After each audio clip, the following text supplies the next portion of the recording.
I think Shane is a out-of-the-box thinker. He takes people by surprise. He's an Energizer bunny. That's what I'll say about Shane. He has energy, 100 miles a minute all the time.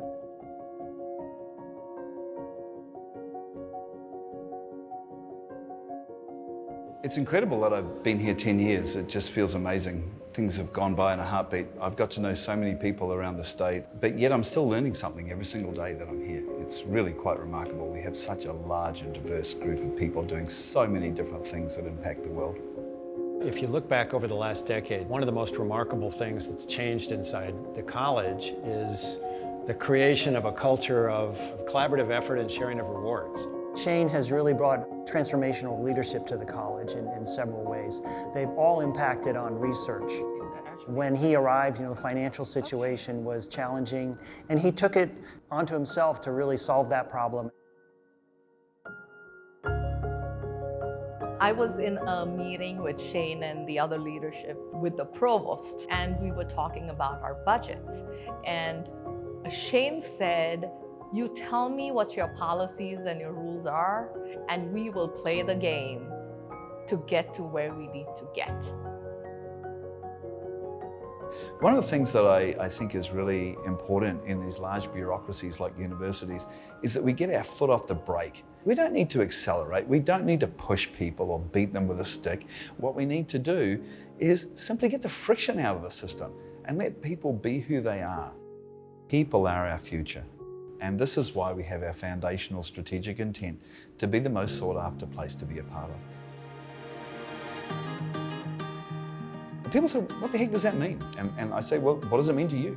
What does it mean to you as a student or an alum or a parent or an employee of the university? What does it mean that we are the place that people want to be part of? Really, it means that people are working for each other on the front lines. We've established a reputation, certainly, as a place that everybody wants to be a part of on campus. We don't lose too many faculty staff. I think they gravitate toward us. The provost before the current provost actually stated to the regents that we are the most broad and most diverse college on campus when it comes to teaching.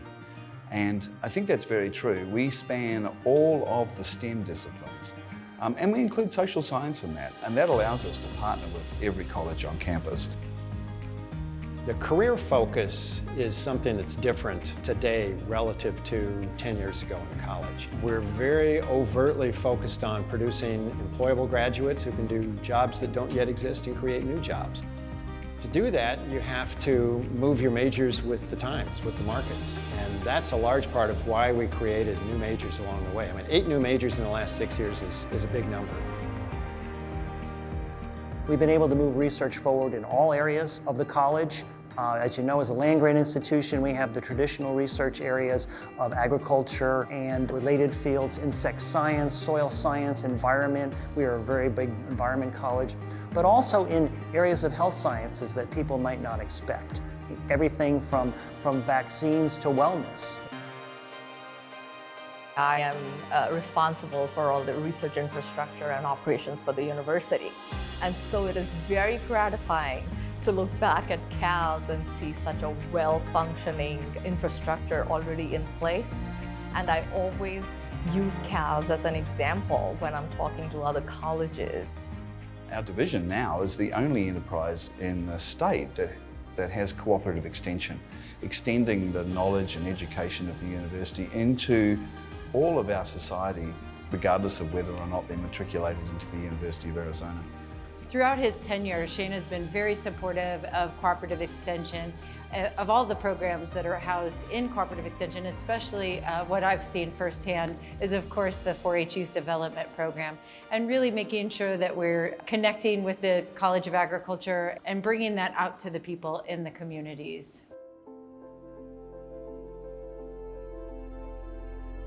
Looking to the immediate future in the division, we are going to be better integrating the experiment station, cooperative extension, and the college's research programs around 2 key thrust areas that are absolutely critical to the future of our economy, the future of the global economy, and actually the future of the world.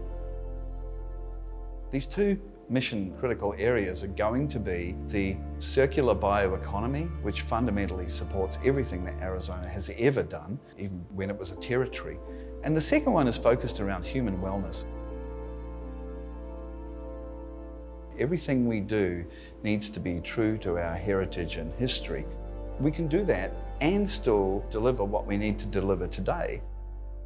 These founding values, the integrity we've had for over 130 years now, have stood the test of time. I resonate with Shane's leadership style, which is strong, forthright, and what I really appreciate about it is he embeds cultural values and principles in any leadership, because when you're making many decisions over years, if they're not grounded in good principles and values, then you're going to be helter-skelter, and he's been really adamant about that. Just think that Shane should plan to stick around for 10 more years. Who knows what other things that we can make happen in those years.